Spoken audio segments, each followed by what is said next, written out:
If you're a sewer or a quilter, or even if you're just a person who irons their clothes, sooner or later your iron is going to need to be cleaned, and most people don't realize this.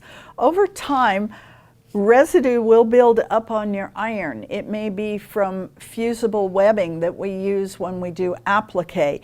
It could be that we've scorched a garment and the burn has stayed on the iron. Regardless of why your iron is dirty, it is important to clean it for two main reasons. Number one, you don't want that dirt and residue to get on your next item that you're going to be pressing or ironing.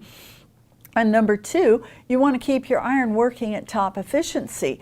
Irons are meant to glide smoothly over the fabric surfaces, and if there's residue built up on your iron, it won't be able to move easily. It will get stuck. It can cause more scorching. It's just wise to make sure your iron is in tip-top condition.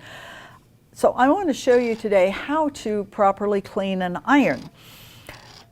The first thing you're going to need is hot iron cleaner, and it's called hot iron cleaner because it is applied while the iron is hot. Hot, hot, hot. The hotter the better. That's how we get the residue off. This is one brand. There are several different brands out there. This is by Faultless.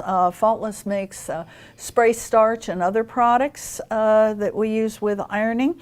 There's one by Dritz. There's also one by Rowenta, and that's just three to get you started. So hot iron cleaners out there. You typically can find it at your local fabric store.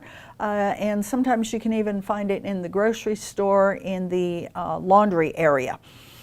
You can buy your iron cleaner alone, or sometimes you can buy it as a kit. And when you get the kit, it's going to have a terry type of towel or application pad, if you will. It's just a simple terry cloth, and that's what you apply it with, and then you have another fiber type of cloth that you use to remove the residue. If you don't think irons get dirty, let me show you mine. Now, I'm a professional long arm quilter, and my iron is getting used every single day, and I do all kinds of quilting and sewing, so I'm working with fusibles and everything else.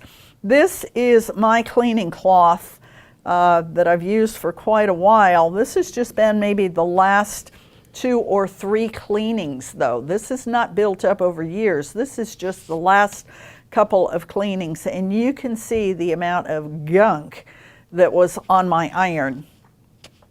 You can also see how much of the cleaner comes off onto the polishing cloth. So yes, your iron does get dirty. Yes, it does need to be cleaned.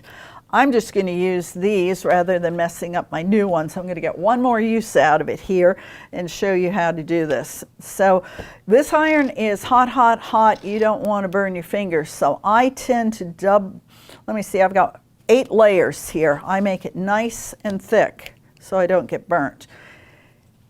This is a paste that comes out kind of like a toothpaste. Just squirt a little bit on there. You can always add more. And then you're going to pick up the cloth and you just rub this over the iron like this. And it will smoke. And make sure you get the edges too on the sides here because you do tend to get some residue on there. And you want to clean it off really well. Sometimes you have to do 2 or 3 applications. It looks like I'm going to need one more here to get the rest of it off. So I just add a little bit more, not a big deal. And go ahead and rub it in, put a little pressure on it. This iron is on my highest setting. It's on a linen setting, I believe, and it is, I'm past linen, and it's on the high steam. I am not feeling it all with that many layers between my hand and the iron. So Yes, you can try this at home. You're perfectly safe as long as you follow the directions. It looks like I've gotten all of the residue off of the iron. You can see where there was quite a bit there, even though the iron looked relatively clean. Then you're going to take your polishing cloth. I'm going to turn it to the inside where it hasn't been used as much. And once again, I'd probably go with the 8 layers and just rub it really, really good. If you don't want to do that, your other option is lay it down, and I press really hard and go across it. I also like to go ahead and steam to get anything out of the steam holes if any of the cleaner got in there. And make sure you wipe the edges, because you clean those too. You don't want that to get on your next garment. Take a look and make sure it looks nice and clean. If you see you missed a spot, go back and do it again.